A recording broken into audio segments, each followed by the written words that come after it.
Hallelujah hallelujah. कोरिन्थियस पहिले पत्र 12-26 वचन। कोरिन्थियस पहिले पत्र 12-12। कारण जसे शरीर एक असून त्याला अवयव पुष्कळ असतात आणि त्या शरीराचे अवयव पुष्कळ असून सर्व मिळून एक शरीर बनते, तसाच ख्रिस्त आहे वचन 13। कारण आपण यहुदी असू किंवा हेरेडी असू, गुलाम असू किंवा स्वतंत्र असू, एक शरीर होण्यासाठी आपल्या सर्वांना एका आत्म्यात बप्तिस्मा मिळाला आहे आणि आपण सर्व एकाच आत्म्याने संचलित झालो आहोत। कारण शरीर म्हणजे एक अवयव असे नव्हे तर अनेक अवयव असे आहेत वचन 15। जर पाय मुळे मी हात नाही म्हणून मी शरीराचा नाही तर त्यावरून शरीराचा नाही असे होत नाही वचन 16। जर कान मुळे मी डोळा नाही म्हणून मी शरीराचा नाही तर त्यावरून शरीराचा नाही असे होत नाही वचन 17। संबंध शरीर डोळा असते तर ऐकण्याची क्रिया कशी झाली असती, संबंध शरीर कानच असते तर ऐकण्याची क्रिया कशी झाली असती वचन 18। तर देवाने आपल्या इच्छेप्रमाणे शरीरामध्ये प्रत्येक अवयव लावून ठेवला आहे वचन 19। ते सर्व मिळून एकच अवयव असले तर शरीर मोठे असते वचन 20। तर मग अवयव पुष्कळ असून शरीर एक असे आहे वचन 21। डोळ्याला हाताच म्हणता येत नाही की मला तुझी गरज नाही, तसेच मस्तकाला पायांना म्हणता येत नाही की मला तुमची गरज नाही वचन 22। इतकेच नव्हे तर शरीराचे जे अवयव विशेष अशक्त दिसतात तेही आवश्यक असते आहे वचन 23। शरीराची जी अंगे कमी योग्यतेची अशी आपण मानतो त्यांना आपण पांघरून घालून विशेष मान देतो आणि आपल्या कुरूप अंगास सुरूपता मिळेल वचन 24। आपण सुरूप अंगास अशी गरज नाही, हे उणे आहे त्यास विशेष मान मिळावा अशा रीतीने देवाचे शरीर जुळलेले आहे वचन 25। अशासाठी की शरीराचा खून नसावी तर अवयवांनी एकमेकांची सारखीच काळजी घ्यावी वचन 26। एक अवयव दुखावला तर त्याच्याबरोबर सर्व अवयवांना सोसावे लागते, एका अवयवाचा सन्मान झाला तर त्याच्याबरोबर सर्व अवयवाचा आनंदी होतात। Hallelujah hallelujah hallelujah. वचन काही संधी पहा, आपण या सर्व वचनामध्ये काही महत्वाच्या गोष्टी वारंवार पाहिल्या आणि त्या महत्वाच्या गोष्टी होत्या, ते महत्वाचे शब्द होते म्हणजे अवयव। आता या ठिकाणी वचन काही संधी पहा, कारण जसे शरीर एक असून त्याला पुष्कळ अवयव असतात आणि शरीराचे अवयव पुष्कळ असून सर्व मिळून एक शरीर बनते, तसाच ख्रिस्त आहे। आता वचन सांगते की पहा, आपलं एक शरीर आहे परंतु एका शरीराला पुष्कळ अवयव आहेत आणि हे अवयव शरीराशी जोडले गेलेले आहेत। अगदी सर्व अवयव मिळून एक शरीर बनले जाते, तसं वचन सांगते ख्रिस्त आहे। म्हणजे आपण सर्व ख्रिस्ताला जोडलेले ख्रिस्ताचे अवयव आहोत। ख्रिस्त आपलं शरीर आहे आणि आपण सर्वजण ख्रिस्ताचे अवयव म्हणजे प्रभू येशूचे अवयव आहोत आणि आपलं शरीर प्रभू येशू आहे।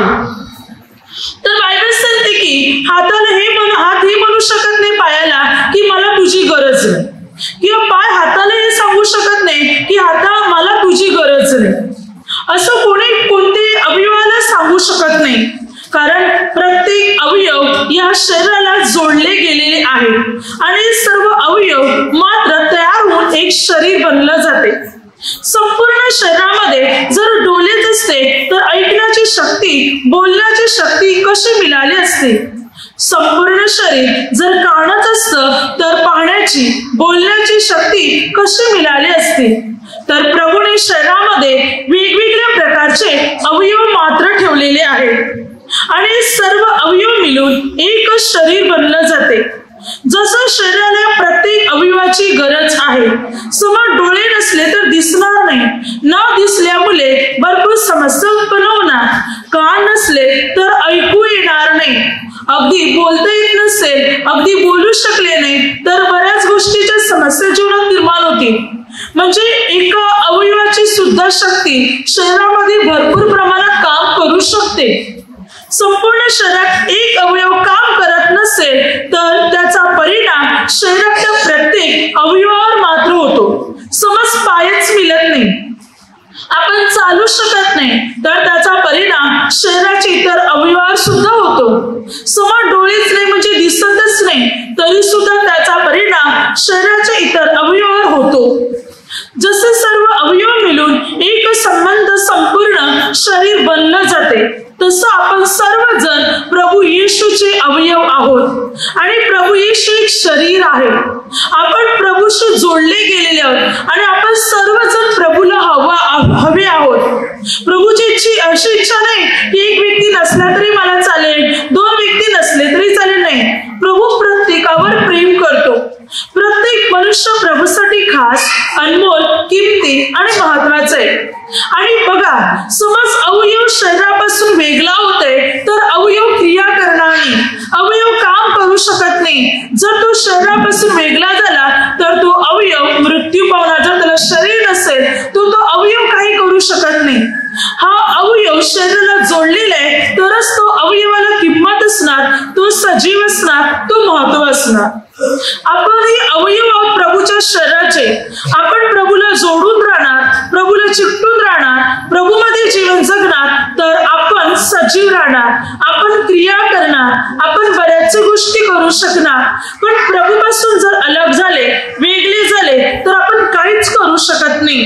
कारण शरीर पुरवठा देते अवयवाला, शरीर पुरवठा देते अवयवाला, ज्याद्वारे अवयवाला ताकद मिळते, बल मिळते आणि अवयव क्रिया करू शकतात. हालेलुया. आपण जे काही खातो पितो, भले तोंडाने खातो पितो, पण ते शरीरात जाते आणि शरीरातून प्रत्येक अवयवाला ते मिळते, शरीरातून मिळते अवयवाला. आपण जे खातो पितो ते शरीरामध्ये मात्र मिक्स होते आणि शरीरातून ते प्रत्येक अवयवाला पुरवठा देते. आपण हाताने खात नाही, पायाने खात नाही, तोंडाने खाऊन शरीरात जाते. की आपण मात्र हाताने काही वस्तू बनवल्या, हाताने घेतल्या तर ते आपल्या हाताला मिळते असं नाही. तर आपण जे खातो ते आपल्या शरीरात जाते आणि ते प्रत्येक अवयवाला देते, प्रत्येक अवयवाला ते पुरवठा देते. तसंच आहे प्रभू येशू. प्रभू आपलं शरीर आहे आणि प्रभूच्या द्वारे आपला पुरवठा होतो, प्रभूच्या द्वारे आपल्याला बल मिळते, प्रभूच्या द्वारे आपल्याला शक्ती मिळते, प्रभूच्या द्वारे जीवन मिळते, प्रभू येशूच्या द्वारे. कारण आपण सर्वजण प्रभू येशूचे अवयव आहोत. हालेलुया. म्हणून बायबल सांगते की सर्वजण प्रभूचे अवयव आहोत. जसे की आपण आपल्या प्रत्येक अवयवाची काळजी घेतो. काय असं आहोत का आपण एखाद्या अवयवावर प्रेमच करत नाही? नाही ना. आपण प्रत्येक अवयवाची काळजी घेतो. जसं की आपलं तोंड, आपला चेहरा व्यवस्थित राहून आपण काळजी घेणार, तोंड धुणार. असं नाही की मात्र हातपाय धुतले तोंडच धुणार नाही, की तोंड कधी धुवतच नाही, असं कधीच नाही धुणार. किंवा मात्र आपले हात पाय मातीने माखलेले आहेत तर पाय धुणार आणि हात माखलेलेच ठेवणार नाही, हात पण धुणार. आपण शरीराची नेहमी काळजी घेतो. आपण आपल्या शरीराच्या प्रत्येक अवयवावर मात्र प्रेम करतो, आपल्या प्रत्येक अवयवांची आपण काळजी घेत असतो. तसंच प्रभू आहे. प्रभू प्रत्येक व्यक्तीची काळजी घेतो, प्रत्येकावर मात्र तो प्रेम करतो. कारण प्रत्येक मनुष्य प्रभूचा अवयव आहे आणि म्हणूनच प्रभू प्रत्येकाची योग्यरित्या काळजी घेत असतो. आता आपण सर्वजण ख्रिस्ताला जोडलेले आहोत, आपण प्रभूचे अवयव आहोत. तर आता आपण काय करायला पाहिजे? वचन काय सांगते पहा, इफिसियन्स पत्र 4:25. म्हणून लबाडी सोडून देऊन तुम्ही प्रत्येक जण आपापल्या शेजाऱ्याबरोबर खरे बोला, कारण आपण एकमेकाचे अवयव आहोत. आता वचन काय सांगते, तुम्ही लबाडी सोडा आणि एकमेकाबरोबर खरे बोला, कारण आपण एकमेकाचे अवयव आहोत. एकमेकाचे अवयव आहोत म्हणजे काय? आपण सर्व ख्रिस्ताचे अवयव आहोत. म्हणजे जेव्हा आपण समोरच्या व्यक्तीशी खोटं बोलतो किंवा समोरच्या व्यक्तीला फसवतो किंवा समोरच्या व्यक्ती बरोबर लबाडी करतो, तेव्हा आपण आपल्याच जणू काही अवयवाला फसवतो. जसं की अगोदर आपण पाहिलं कोरिंथियस पहिले पत्र 12 12 ते 26 पर्यंत, की आपल्या प्रत्येक अवयवाची आपण सारखीच काळजी घेतो. आपण कोणत्याही अवयवाच्या बाबतीत मात्र निष्काळजीपणा करत नाही. आपण आपल्या अवयवाची सारखीच काळजी घेतो. आपल्या शरीरातले प्रत्येक अवयव आपल्यासाठी खास आहे. तसंच समोरचा व्यक्ती आणि आपण अवयव आहोत प्रभूच्या शरीराचे. तर वचन सांगते आपण एकमेकांचे अवयव आहोत. म्हणजे जेव्हा आपण समोरच्या व्यक्तीला फसवतो, समोरच्या व्यक्तीशी खोटं व्यवहार करतो, तेव्हा आज आपण आपल्याच अवयवाला त्रास देतो. कारण आपण एकमेकांचे अवयव आहोत. मग आपल्या शरीरामध्ये आपले हात आहेत, आपले पाय, डोळे, कान आहे सर्व. असं करणार का आपले 2 हात आहे पण एक हात आपण कापून टाकणार नाही ना? 2 डोळे आहेत पण मी एक डोळा फोडून टाकतो, करणार आहोत का? नाही ना? आणि केलं तर काय होणार? आपल्यालाच नुकसान, आपल्याला त्रास होणार. तसंच समोरचा व्यक्ती आपलं अवयव आहे. जसं आपले 2 हात आहे पण एक तोडून टाकणार नाही, तर तसेच मात्र समोरचा व्यक्ती आपलं अवयव आहे म्हणून त्याला त्रास देऊ नये, त्याला दुखवू नये. वचन सांगते की तुम्ही खोटे बोलू नका, लबाडी करू नका, विश्वासघात करू नका, फसवू नका समोरच्या व्यक्तीला. तुम्ही जर ते करत आहात तर तुम्ही स्वतःच्या अवयवाला फसवता, तुम्ही स्वतःच्या अवयवाचा विश्वासघात करता. जणू काही तुम्ही स्वतःचा अवयव तोडून टाकता. कारण आपण सर्वजण एकमेकांचे अवयव म्हणजे अर्थात ख्रिस्ताच्या शरीराचे भाग आहोत. म्हणून वचन सांगते एकमेकांबरोबर लबाडी करू नका, कारण समोरची व्यक्ती आपलाच अवयव आहे, आपण त्याचे अवयव किंवा आपण सर्व अवयव ख्रिस्ताचे आहोत. पुढे वचन काय सांगते पहा. वचन सांगते की मात्र कोरिन्थीकरास पहिल्या पत्रामध्ये 6:15 तुमचे शरीर ख्रिस्ताचे अवयव आहे हे तुम्हाला ठाऊक नाही का? तर मग मी ख्रिस्ताचे अवयव नेऊन कसविनीचे अवयव करावे काय? कधीच नाही. आता वचन सांगते की आपले शरीर ख्रिस्ताचे अवयव आहेत, ख्रिस्ताच्या शरीराचे अवयव आहेत. मग आता आपले अवयव ख्रिस्ताच्या शरीराचे आहेत, तर काय आपण ते अवयव पापासाठी, वाईटासाठी वापरावेत का? कधीच नाही. आपले शरीराचे अवयव किंवा आपण संपूर्ण शरीर ख्रिस्ताचा अवयव आहे. मग हे अवयव आपण पापासाठी वापरत आहोत, वाईट कामासाठी वापरत आहोत, तर आपलं शरीर ख्रिस्ताचं अवयव राहू शकत नाही. कारण ख्रिस्त पवित्र आहे आणि पवित्र ख्रिस्ताला अशुद्ध पापमय जीवन जगणारं शरीर अवयव जोडू शकत नाही. वचन सांगते आपण ख्रिस्ताचे अवयव, मग काय आपण आपलं शरीर पापासाठी, वाईटासाठी वापरावं का? कधीच नाही. तर आपल्या जीवनामध्ये पवित्रता आणि स्वच्छता असायला हवी. आपण परमेश्वराचे नियम, आज्ञाविधी पाळण्याचा पूर्ण रीतीने प्रयत्न केला पाहिजे. कारण आपण प्रभूचे अवयव आहोत, आपण प्रभूला जोडलेले आहोत आणि प्रभूपासून आपला पुरवठा होते, प्रभू येशू पासून आपला पुरवठा होते. म्हणून आपलं शरीर मात्र आपण परमेश्वराशी जोडण्यासाठी पवित्र जीवन जगणं फार महत्वाचं आहे. आपले अवयव पापाच्या मार्गाला आपल्याला लावायचे नाही. खोटे बोलणे, शिव्याशाप देणे, चोरी करणे, लबाडी करणे, मारहाण करणे या कोणत्याही चुका आपल्यात नसाव्या. कारण आपण प्रभूचे अवयव आहोत. त्यामुळे आपलं शरीर, आपल्या शरीराचे प्रत्येक अवयव पूर्ण परमेश्वराच्या सेवेसाठी असायला हवे.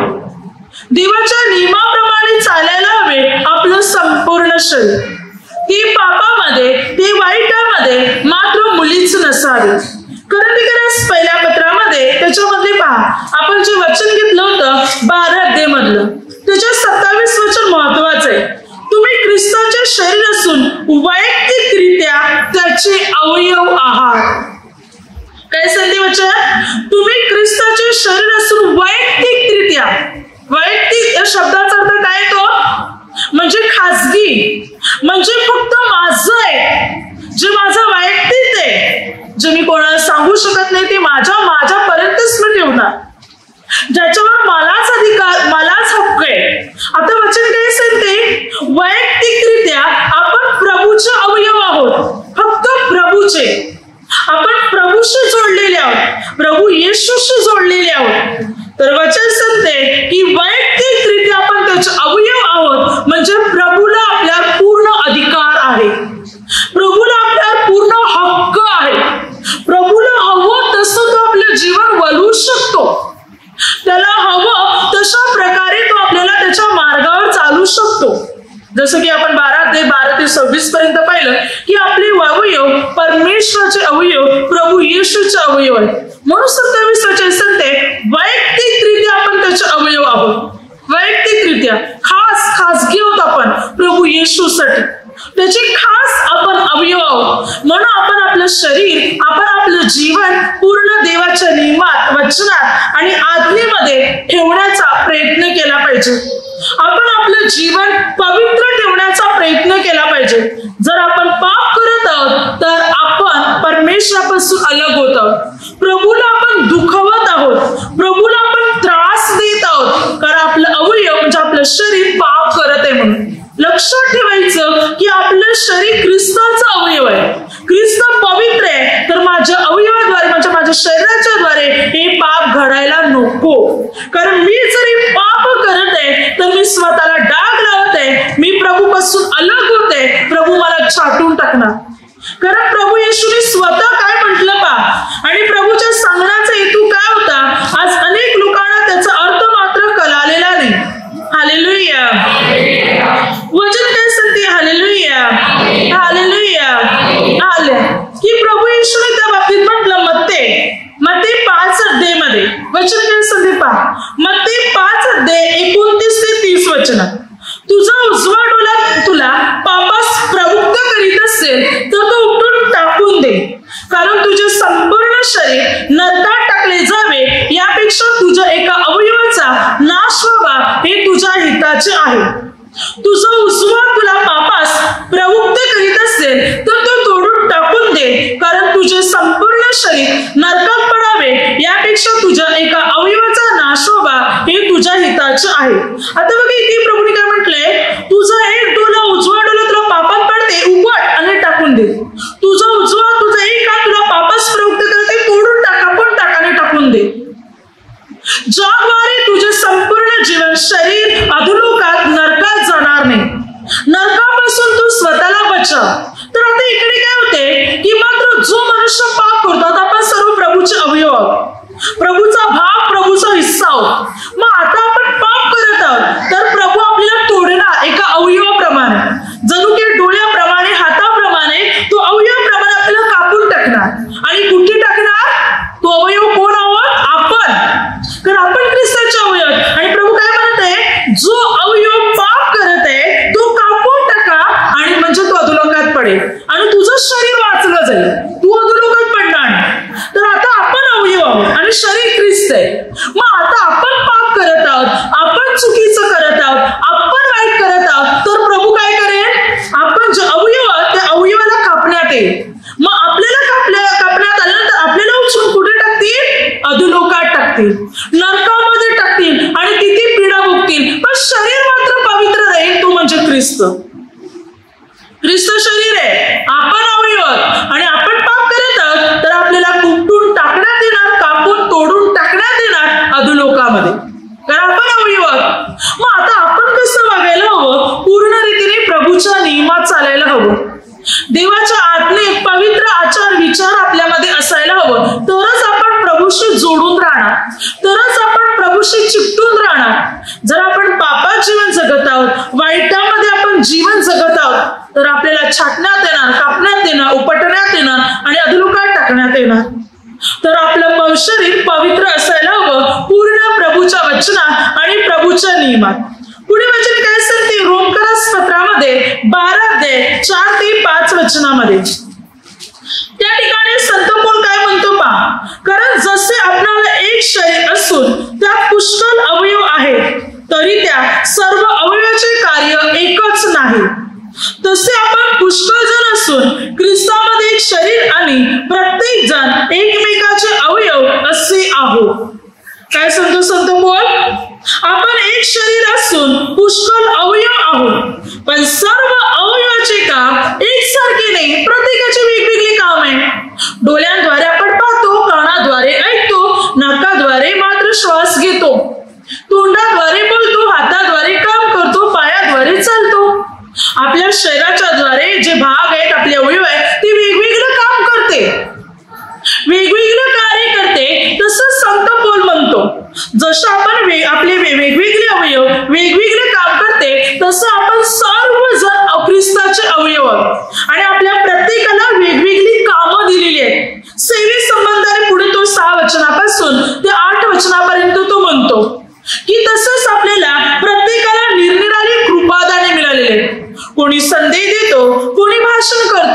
कोणी मात्र आरोग्य देतो, तर कोणी मार्गदर्शन करीतो, कोणी सेवा करतो, कोणी जेवण बनवतो ना, कोणी साफसफाई करतात, कोणी दानधर्म करतात, कोणी मध्यस्थी प्रार्थना चालवतात. ही वेगवेगळी अवयवाप्रमाणे कामं करत आहे. जसं वेगवेगळे अवयव वेगवेगळी कार्य करतात, तसं प्रभूने वेगवेगळे निरनिराळी दाने आपल्याला दिलेली आहेत. त्या दानाप्रमाणे आपण वेगवेगळे कार्य करत आहोत. पण ही अवयव एकाच शरीराला जोडलेले आहे आणि ते शरीर आहे प्रभू येशू. आता भले एक मनुष्य प्रवचन देतो, दुसरा मात्र वाद्य वाजवतो, तिसरा मात्र गाणे बोलतो, चौथा मात्र वचन वाचतो, पाचवा मात्र ती जेवण बनवतो, सहावा साफसफाई करतो, सातवा मात्र सर्व व्यवस्थितरित्या मात्र सांभाळतो किंवा वेगवेगळी काम आहे.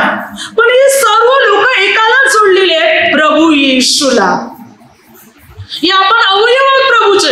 जसं आपल्या शरीरातले अवयव वेगवेगळी कामं करतात, वेगवेगळी क्रिया करतात, तसं आपण वेगवेगळी प्रभू मधली कामं करतो, कार्य करतो. पण जोडल्यात कोणाला आपण? प्रभू येशूलाच. आणि भले एखादा व्यक्ती झाडू मारतो, पण दुसरा व्यक्ती प्रवचन देतो. झाडू मारतो तो सामान्य, प्रवचन देतो तो श्रेष्ठ, असं मुलीच नाही. आपण आपल्या शरीराला का हात कमी किमतीचा आहे आणि पाय जास्त किमतीचा आहे सांगते नाही ना. डोळ्याला जास्त किंमत आहे, कानाला कमी किंमत आहे सांगते नाही ना. प्रत्येक शरीराचे पाठ अवयव सर्वात खास आहेत, महत्वाचे आहेत. Hallelujah hallelujah. तसे आपण सर्वजण ख्रिस्ताचे अवयव आहोत. आपण सर्वजण ख्रिस्ताला जोडलेले आहोत आणि ख्रिस्त आपलं शरीर आहे. तर आपण आपलं जीवन प्रभूमध्ये ठेवून प्रभूच्या सेवेसाठी वापरलं पाहिजे. प्रभूच्या सेवेसाठी, कार्यासाठी आपण आपल्या जीवनाचा पूर्ण रीतीने उपयोग केला पाहिजे, ज्याद्वारे प्रभूचा अनुग्रह, प्रभूचं सामर्थ्य आणि प्रभूची शक्ती मात्र आपल्या जीवनात असणार. आपल्या शरीराचा उपयोग आपल्याला पूर्ण रीतीने प्रभूच्या सेवेसाठी, प्रभूच्या कार्यासाठी मात्र आपल्याला करायचं आहे. हालेलुया. पूर्ण रीतीने आपलं जीवन परमेश्वराच्या सेवेसाठी आणि आज्ञेसाठी, कार्यासाठी असायला हवं. त्याच्यानंतर वचन काय सांगते पहा. वचन सांगते एफेसकरास पत्र 5:30, कारण आपण ख्रिस्ताच्या शरीराचे अवयव आहोत. वचन सांगते की आपण सर्वजण ख्रिस्ताच्या शरीराचे अवयव आहोत. प्रभू येशूच्या शरीराचे आपण सर्वजण अवयव आहोत. तर आता या अवयवाचा उपयोग कसा करायचा. रोमकरास पत्र 6 वचन काय सांगते पहा 13 वचन. आणि तुम्ही आपले अवयव अनितीची साधने होण्याकरता पापाला समर्पित करीत राहू नका, तर मेलेल्यातून जिवंत झालेले असे स्वतःला देवाला समर्पण करा आणि आपले अवयव नीतीची साधने होण्याकरता देवाला समर्पण करा. आता आपण ख्रिस्ताचे अवयव, तर या अवयवाचा उपयोग कसा करायचा बायबल सांगते. बायबल सांगते तुम्ही आपले अवयव पाप करायला अर्पण करू नका, समर्पण करू नका, तर आपले अवयव नीतीची साधने होण्यासाठी परमेश्वराला समर्पण करा. आपल्या शरीराद्वारे, आपल्या अवयवाद्वारे, आपल्या जीवनाद्वारे नीतीची कृत्य घडली जावी, धार्मिकतेची कृत्य घडली जावी, परमेश्वराची सेवा आपल्या अवयवाच्या द्वारे घडली जावी, आपल्या शरीराच्या द्वारे घडली जावी. म्हणून बायबल सांगते तुम्ही आपले अवयव, आपले शरीरे प्रभू येशूला समर्पण करा. पुढे सांगते रोमकरास पत्र 6 वचन काय सांगते पहा 19 वचन. तुमच्या देह स्वभावाच्या दुर्बलतेमुळे मनुष्य व्यवहाराप्रमाणे मी बोलत आहे, कारण जसे तुम्ही आपले अवयव स्वराचार करण्याकरिता अमंगलपण व स्वराचार्यास गुलाम असे समर्पण केले होते, तसे आता आपले अवयव पवित्रीकरणाकरता नीतिमत्वाला गुलाम असे समर्पण करा. काय म्हणतो पॉल. पूर्वी तुम्ही आपले अवयव पाप करायला, अमंगल कृत्य करायला, वाईट गोष्टी करायला समर्पण केली होती. तुमच्या शरीराच्या द्वारे, अवयवाच्या द्वारे पापाची कर्म घडत होती. पण आता आपण ख्रिस्तामध्ये धुतलेले आहोत, ख्रिस्ताला आपण परिधान केलेले आहे. तर आता आपले अवयव, आपली शरीरे नीतीची साधने होण्यासाठी, नीतीसाठी गुलाम म्हणून समर्पण करा. परमेश्वराच्या अधीन राहण्यासाठी परमेश्वराला राजा बनवा आणि आपलं शरीर, आपलं अवयव प्रभूच्या हाती दास बनवा. आणि ते समर्पण करा, म्हणजे आपल्या शरीराच्या द्वारे, आपल्या अवयवाच्या द्वारे परमेश्वराचे गौरव प्रगट होईल, प्रभूची स्तुती मात्र प्रगट होईल. म्हणून आपल्या शरीराचे प्रत्येक अवयव आपल्याला परमेश्वरासाठी वापरायचे. पुढे वाचायचं ते रोमकरास पत्र 7:5. कारण आपण देहस्वभावाच्या अधीन होतो तेव्हा नियमशास्त्राच्या द्वारे चेतविलेल्या पापवासना आपले अवयव मरणाला फल देण्यासाठी कार्य करीत होत्या. जो आपण पापात होते तेव्हा आपल्या अवयवात अशा देहवासना होत्या ज्या पापाला कारणीभूत होत्या, ज्याद्वारे मृत्यू, मरण या गोष्टी ओढवल्या होत्या पापाच्या द्वारे. कारण आपल्या अवयवात, आपल्या शरीरात पाप कार्य करत होतं आणि त्यामुळे आपले अवयव, आपलं शरीर पापाकडे ओढलं गेलं होतं आणि या पापामुळे मृत्यू ओढवला होता. पण आता ख्रिस्तामध्ये आपण धुतलेले आहोत, तर आता आपलं अवयव ख्रिस्ताच्या गौरवासाठी असावे. कारण मनुष्याच्या अवयवामध्ये पाप कार्य करत असते. आपले अवयव अनेक प्रकारच्या चुकीच्या गोष्टीकडे वळत असतात. अनेक चुकीच्या गोष्टी समोर टीव्ही लावून ठेवलेली आहे, टीव्हीवर प्रोग्राम चालू आहे, तर मात्र तिकडे उभे आहे, तर तिथून मात्र आपले डोळे किंवा आपली पावलं तरी हटतात का बघा. तासून तास तिथे उभे राहणार किंवा बसणार, ती पाहतच राहणार. ती किती वाईट असतो, किती खराब, किती चुकीचं असो, तरी पाहत राहणार. त्या चुकीच्या गोष्टी आपण आपल्या डोळ्यात, आपण आपल्या विचारात, आपण आपल्या शरीरात आणि मग कृतीत उतरवतो. आपले ते अवयव त्या पापाने आपण भरत असतो. ते पाप आपल्या अवयवामध्ये काम करत असतात, तिथून आपली पावले हटत नाही. वचन काय सांगते पहा, याकोबाचे पत्र 4:1. तुमच्यामध्ये लढाया व भांडणे कशातून उत्पन्न होतात? तुमच्या अवयवात ज्या वासना लढाई करतात त्यातून की नाही? वचन काय सांगते, तुमच्यामध्ये लढाई आणि भांडणे कुठून निर्माण होतात? तुमच्या अवयवामध्ये जी पाप आहेत त्याच्यातून. आपल्या अवयवाची पाप आहेत, त्या अवयवात असलेल्या पापाने लढाया, युद्धाने, भांडणं तयार होतात. अवयवात पाप लपलेली आहेत, अवयवामध्ये पाप काम करत आहेत, त्यामुळे लढाई, त्यामुळे भांडणे. कारण चुकीचे संग सुटत नाही, चुकीच्या गोष्टी सुटत नाही, पाप सुटत नाही, राग आहे, क्रोध आहे, द्वेष आहे, तिरस्कार आहे, वाईट गोष्टी करण्याची इच्छा आहे, पाप सुटत नाही, त्यामुळे भांडणे, त्यामुळे लढाई, सहन करण्याची शक्ती नाही, समजून घेण्याची भावना नाही आणि त्यामुळे भांडणे. कारण ही पाप अवयवात बसलेली आहे, या पापाने अवयवामध्ये घर केलेलं आहे, त्यामुळे भांडणं होतात, त्यामुळे समस्या उत्पन्न होतात, तंटा निर्माण होते या अवयवात असलेल्या पापामुळे. म्हणून अवयवातले पाप काढायला पाहिजे. ही अवयव परमेश्वराच्या सेवेसाठी वापरायला पाहिजे, परमेश्वराच्या गौरवासाठी वापरायला हवी, तरच भांडणं मिटली जाणार. पुढे म्हणजे सांगते कळसेकरास पत्रामध्ये 3 अध्यायामध्ये 5 ते 6 वचनापर्यंत वचन काय सांगते, तर पृथ्वीवरील तुमचे अवयव म्हणजे जार कर्म, अमंगलपणा, कामवासना, कुवासना व लोक याला मूर्तीपूजा म्हणावे, हे जीवे मारा, त्यामुळे देवाचा कोप होतो. बायबल काय सांगते, पृथ्वीवरले आपले अवयव काय आहेत? जार कर्म, अमंगलपणा, कामवासना, कुवासना, लोक आणि मूर्तीपूजा. या अवयवाच्या द्वारे अशी पाप घडत आहे जी देवाला मुलीच आवडत नाही.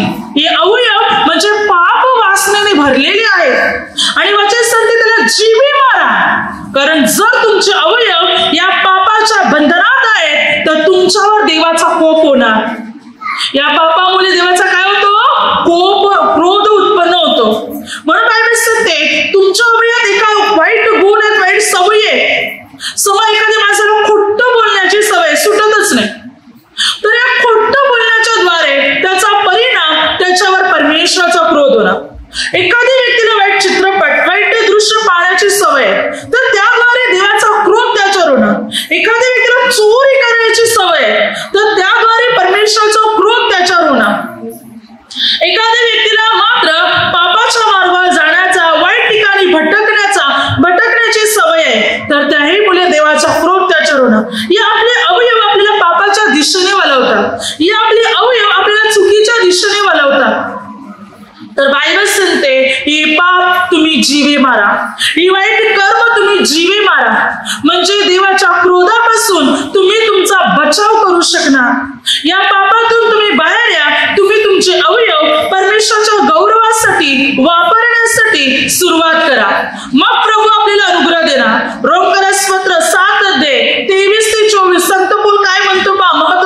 व्हायचं, तरी माझ्या अवयवात मला निरालाच नियम दिसतो. तो माझ्या मनातल्या नियमाबरोबर लढतो आणि मला कैदी करून माझ्या अवयवातील पापाच्या नियमाच्या स्वाधीन करीतो. किती मी कष्टी माणूस, मला या मरणाधीन असलेल्या देहापासून कोण सोडवी. काय म्हणतो संत बोल? माझ्या अवयवात मला एकदम निरालाच नियम दिसतो, वेगळाच, आणि तो माझ्या मनातल्या नियमाविरुद्ध लढतो. अवयवात काय करतो वचन संते? हा संत बोल म्हणतो मनात वेगळा नियम आहे आणि अवयवामध्ये वेगळा नियम आहे. अवयवामध्ये वेगळी इच्छा आहे आणि मनामध्ये वेगळी इच्छा आहे. जसं की बघा, आता आपल्या मनात विचार आहे, इच्छा असणार, हा मी प्रार्थना करणार, मी कार्य करणार, सेवा करणार, पण शरीर कमजोर पडतं, नाही ना, होणारच नाही, बसवत नाही. तुम्ही विचार करा, संपूर्ण दिवस जाऊन मी मस्त खाली बसून प्रार्थनेत भाग घेईन, पण बसले, मनात इच्छा आहे, मनात नियम आहे, इच्छा आहे प्रार्थना करण्याची, पण शरीर काही साथ देत नाही, बसवत नाही. उठून फिरावंसं वाटणार, उठून जावंसं वाटणार, कंटाळा आलेला आहे. अवयवात काय आहे? निराला नियम, आणि मनात आहे वेगळा नियम. दोन नियम शरीरात काम करतात. मनात इच्छा कार्य करायची, पण देव साथ देत नाही, शरीर साथ देत नाही. तर वचन काय सांगते? पोळ काय म्हणतो? आणि हा माझ्या अवयवातला नियम मनातल्या नियमाबरोबर लढाई करतो. किती मी कष्टी माणूस, मला या देहा अधीन, मरणाच्या अधीन पासून असल्यापासून मला कोण सोडवे. काय म्हणतो बोल? लढाई करतो, म्हणजे देह वासनेचा नियम चांगल्या नियमाबरोबर लढाई करतो, तो जिंकण्याचा प्रयत्न करतो. पापाचा नियम जिंकण्याचा प्रयत्न करतो, देह वासना जिंकण्याचा प्रयत्न करते. म्हणजे विचार करा, पापाची अवयव मात्र चांगल्या अवयवाबरोबर पण लढाई करतात. कारण सैतान जो आहे ना, तो आपली कृत्य, आपलं पाप माणसाच्या अवयवामध्ये पेरतो, आणि मग माणसाला वाटते नाही माझंच खरं, मला हे पटत नाही, मला आवडत नाही, मला जमत नाही, मी करणार नाही, मी प्रार्थनेला येणार नाही, मला प्रार्थनेत बसायचं नाही. कारण का? अवयवामध्ये पाप भरलेले आहे, अवयवामध्ये वेगळा नियम आहे आणि मनात वेगळा नियम आहे, म्हणून शरीरातच लढाई सुरू आहे. स्वतः बरोबरच मनुष्य युद्ध करत आहे, स्वतः बरोबरच तो लढाई करत आहे. शरीर त्याला साथ देत नाही, कारण त्याने आपलं शरीर परमेश्वराला अर्पण केलं नाही, आपलं जीवन त्याने प्रभूला अर्पण केलं नाही, म्हणून शरीर त्याला साथ देत नाही. शरीर कमजोर बनलेलं आहे, परमेश्वराच्या सेवेत वाढू शकत नाही, कारण शरीर तो देवाला अर्पण करत नाही. तू तयार होत नाही, भले काही घेऊन मी प्रार्थना करणार, मी प्रार्थना जाणार, आणि असं जर निर्णय मनात ठाम आहे तर परमेश्वर नक्की त्याला साथ देणार. शरीर कमजोर आहे, विचार करत राहणार तर ते अधिक कमजोर बनत जाणार. कारण पोल म्हणतो या दोन गोष्टी शरीरात लढाई करतात. मनात इच्छा आहे पण शरीर साथ देत नाही, कारण अवयवामध्ये पाप बसलेलं आहे. म्हणून अवयवामध्ये पाप आहे, म्हणून ते तुम्हाला साथ देत नाही. जोपर्यंत ते पाप काढत नाही, जोपर्यंत तुम्ही परमेश्वराच्या राज्यासाठी तयार होत नाही, तुम्ही ठामपणे उभे राहत नाही देवासाठी, तोपर्यंत तुम्हाला बल आणि ताकद मिळणार नाही, तोपर्यंत तुम्ही परमेश्वरामध्ये वाढू शकत नाही. म्हणून आपले अवयव नीतीची साधने होण्यासाठी परमेश्वराला अर्पण करा. तुमचे शरीर कमजोर पडले, चालू शकत नाही, चालायला त्रास होते, प्रार्थनेला कसं जाऊ, कसं प्रार्थनेत बसू, तयार व्हा परमेश्वरासाठी, पुढचं काम देव करेल. तुम्ही आतून आत्मविश्वासाने भरलेले आहात तर परमेश्वर नक्की तुम्हाला बल देईल, परमेश्वर नक्की तुमच्या जीवनात कार्य करेल, परमेश्वर नक्की तुमची बंधने तोडेल. तुमच्या अवयवात बल भरणारा, ताकद भरणारा परमेश्वर आहे. मग तुमचे अवयव क्रिया करणार, तुमचे अवयव काम करणार. कारण बायबल काय सांगते माहिती? इब्रिलोकास पत्र 4:12, देवाचे वचन सजीव, सक्रिय, कोणत्या दुधारी तलवारीपेक्षा तीक्ष्ण असून जीवात्मा, सांध्या आणि मज्जा यांना भेदून आरपार जाणारे आणि मनातले विचार व हेतू याचे परीक्षक असे ती आहे. देवाचं वचन सजीव, जिवंत तर आहे, परंतु ते सांधे, मज्जा याच्यामध्ये, हाडामध्ये, हाडाच्या आतमध्ये पण ते जाते, काम करते, क्रिया करते. कधी हालचाल न करणारे अवयव हालचाल करायला लागणार, कमजोर झालेले अवयव क्रिया करायला लागणार, ताकद येणार त्या अवयवामध्ये. परमेश्वराचं वचन त्या अवयवात जाणार, परमेश्वराचं वचन त्या हाडामध्ये जाणार, हाडाच्या आतल्या भागामध्ये जाणार आणि काम करणार. आपण तयार आहोत परमेश्वराच्या राज्यासाठी, वचनासाठी, कार्यासाठी, सेवेसाठी, तर आपली हाड मजबूत बनणार, आपली अवयव मजबूत बनणार, वचन अवयवामध्ये काम करणार. Hallelujah, hallelujah. तर अवयवामध्ये जे पाप आहे त्याला विजयी बनू नका. मनात परमेश्वर वाढण्याची इच्छा आहे त्याला विजयी बनवा. मग अवयवात असलेला पाप निघून जाईल आणि अवयव धडधाकट बनतील आणि परमेश्वराची सेवा करतील. Hallelujah, hallelujah. आपले अवयव निधीची साधने होण्यासाठी आपल्याला समर्पण करायचे, आपल्याला अर्पण करायचे. आता बायबल काय सांगते पहा, आपण प्रभूचे शरीर आहोत, प्रभूला जोडलेले आहोत. इफिसियन्स पत्र 4:4 तुम्हा झालेल्या पाचारणापासून निर्माण होणारी आशा जसे एकच तसे शरीरही एकच व आत्माही एकच आहे. कोण म्हणतो तुम्हाला झालेलं पाचारण जसं एकच आहे, सर्व लोकांना जे तुम्हाला पाचारण करण्यात आलेले जसं पाचारण एकच आहे, एकाच प्रभूने तुम्हाला पाचारण केलेले आहे, तसं तुमचं शरीरही एकच आणि आत्मा पण एकच आहे, पवित्र आत्मा. आणि आपलं शरीर ख्रिस्ताशी जोडले असल्याने तो ख्रिस्त एकच आहे. पुढे म्हणजे 33 पत्र 4:12 त्याने पवित्र जनास सेवेच्या कार्याकरता व ख्रिस्ताची रचना पूर्णतेस नेण्याकरता सिद्ध करावे. प्रभूने काही काळ नेमलेले, कोणाला प्रेषी, संदेष्टे, सुवार्ते, निरोगी करण्याची कृपादाने काय अशी वेगवेगळी दाने देऊन प्रत्येकाची प्रभूने निवड केलेली आहे. प्रभूने प्रत्येकाला निवडलेले अशासाठी की त्याने पवित्र जनाच्या सेवेच्या कार्याकरता व ख्रिस्ताच्या शरीराची रचना पूर्णतेस नेण्याकरता मात्र प्रभूने त्यांना निवडले. म्हणजे आता आपल्याला प्रभूने निवडले कार्य करायला, सेवा करायला. त्याच्याद्वारे काय होते, ख्रिस्ताच्या शरीराची रचना आपण पूर्णतेस नेत आहोत. कारण आपण प्रभूला जोडतो, म्हणजे आपण अवयव, आपण प्रभूला जोडतो, प्रभूची सेवा करतो, तर हे शरीर काय होते, पूर्ण बनलं जाते. हे शरीर ख्रिस्ताचं पूर्ण बनते जो आपण प्रभूला जोडतो, प्रभूच्या सेवेत वाढतो, प्रभूच्या कार्यात वाढतो आणि त्याचं काम करत जातो, तेव्हा ही ख्रिस्ताच्या शरीराची रचना पूर्णतेस होते. हालेलुया. पुढे म्हणजे सांगते इफिसियन्स पत्रामध्ये 4:15 ते 16 त्या ठिकाणी संत पौल काय म्हणतो पहा, वचन सांगते तर आपण प्रीतीने सत्याला धरून मस्तक असा जो ख्रिस्त त्याच्या सर्व प्रकारे वाढावे, त्याच्यापासून पुरवठा करणाऱ्या प्रत्येक सांध्याच्या योगे संबंध शरीराची जुलवणूक व जमाव होत असते आणि प्रत्येक अंग आपापल्या परिमाणाने कार्य करीत असता आपली रचना प्रीतीमध्ये होण्यासाठी शरीर आपली वृद्धी करून घेते. वचन काय सांगते, कोण काय म्हणतो, मस्तक आता ख्रिस्त आहे, त्या ख्रिस्ताला आपल्याला धरून राहायचंय, त्या ख्रिस्तामध्ये आपल्याला चालायचंय, कारण त्या ख्रिस्ताच्या द्वारे आपल्याला पुरवठा मिळतो आणि आपले संपूर्ण शरीर, आपले संपूर्ण सांधे, आपले संपूर्ण अवयव त्या ख्रिस्ताशी जोडले जातात. आणि वचन सांगते मग आपली रचना प्रीतीमध्ये होण्यासाठी शरीर आपली वृद्धी करून घेते. म्हणजे जर आपलं शरीर, आपले अवयव ख्रिस्ताशी जोडले गेले तर आपण ख्रिस्ताचं शरीर बनणार, आपली वृद्धी होणार, आपली वाढ होणार परमेश्वराच्या प्रेमामध्ये, परमेश्वराच्या प्रीतीमध्ये. म्हणून देवाशी जोडा, म्हणजे आपल्यात द्वेष नसणार, राग नसणार, तर देवाचं प्रेम असणार. पुढे वचन सांगते कोरिन्थियस पहिले पत्र 10:17 आपण पुष्कळ जण असून एक शरीर, एक भाकर असे आहोत, कारण आपण सर्व एका भाकरीचे भागीदार आहोत. काय सांगते वचन, आपण सर्वजण असून एक भाकर, एक शरीर, एका भाकरीचे भागीदार आहोत. आता भाकर कोण आहे, प्रभू येशू. Hallelujah, hallelujah. वचन सांगते योहान 6:35 आणि 48 प्रभू येशूने म्हटलं मी जीवनाची भाकर आहे.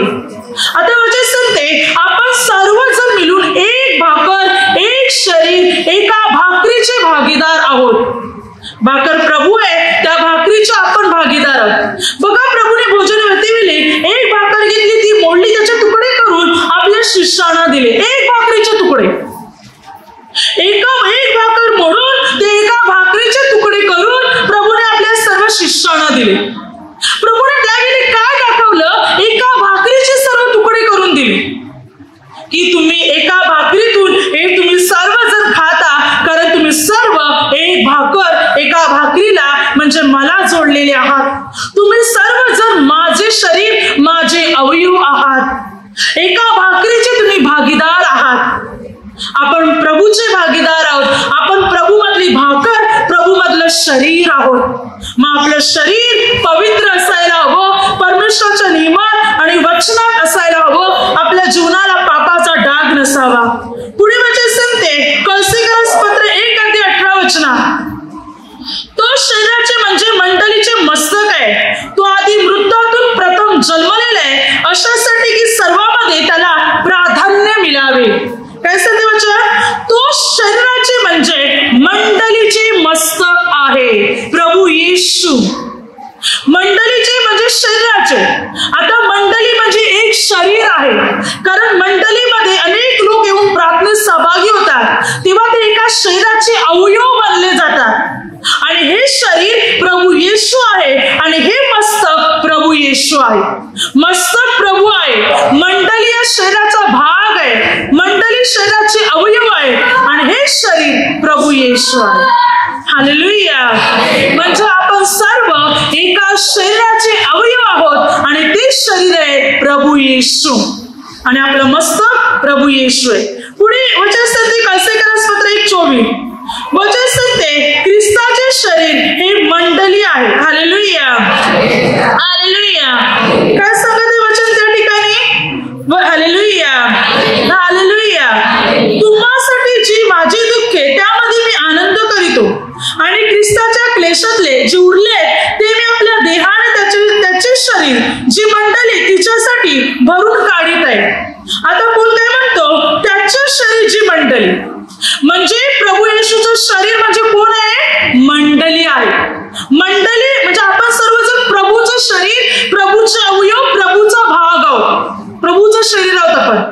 मंडळी प्रभूचं शरीर आहे, प्रभूचे अवयव आहेत. आता आपण इकडे सर्व जमलेले आहोत प्रभूच्या सानिध्यात, प्रभूच्या वचनात, प्रभूच्या प्रार्थनेत, प्रभूच्या आराधनेत. तर आपण सर्वजण प्रभूचा हिस्सा, प्रभूचा भाग आहोत. ही मंडळी प्रभूचं शरीर आहे. मग एखाद्या व्यक्तीला त्रास होते तर तो प्रभूला त्रास जाणवणार, ती प्रभूला दुःख वाटणार आणि म्हणून प्रभू मंडळीमध्ये काम करतो आणि मंडळीला आरोग्य, जीवन, शांती या सर्व गोष्टी प्रभू देत असतो. कारण आपण सर्वजण प्रभूचा हिस्सा, आपण सर्वजण आहोत, प्रभूचं शरीर, प्रभूचं अवयव मात्र आपण सर्वजण आहोत. म्हणून प्रभू आपल्यावर प्रेम करत आहे, प्रभू आपल्यावर प्रीती करत आहोत. प्रभूपासून आपण अलग नाही, प्रभूपासून आपण वेगळे नाही, आपण सर्वजण प्रभू येशूला जोडलेले आहोत. हालेलुया. हालेलुया. पुढे वचन काय सांगते पहा. वचन सांगते कलसीकरास पत्रामध्ये 2:19 तिकडे संत पौल म्हणत आहे असा माणूस मस्तकाला धरून राहत नाही, त्या मस्तकापासून सर्व शरीराला सांधे व बंधने याच्या योगी पुरवठा होत आहे व ते दृढ जळले जात असता त्याची ईश्वरी वृद्धी होते. वचन काय सांगते? जो मनुष्य प्रभूमध्ये स्थिर राहत नाही, लोकांचं ऐकतो, परमेश्वरापासून दुरावतो, पापाकडे आणि वाईटाकडे वळला जातो, असा मनुष्य मात्र परमेश्वराला, प्रभू येशू जो मस्तक आहे त्याला तो धरून राहत नाही. जे प्रार्थनेपासून दुरावत चालले, प्रभूला सोडून चालले, चुकीच्या गोष्टीकडे वळत चाललेले आहेत, ते मस्तकाला धरून राहत नाही. मस्तक कोण आहे? प्रभू येशू. बघा आपल्या शरीरामधला महत्वाचा जो पार्ट आहे तो मस्तक आहे, डोकं. आपलं जर डोकंच नसतं, मस्तक नसणार तर शरीर जे आहे आपलं, शरीराचे जे अवयव आहेत ते काम करू शकणार नाही. हे मृत्यूपणा. माणसाचं डोकं जर उडवलं, मान अशी उडवली तर मनुष्य जिवंत राहणार आहे का? नाही राहणार, मनुष्य मरणार.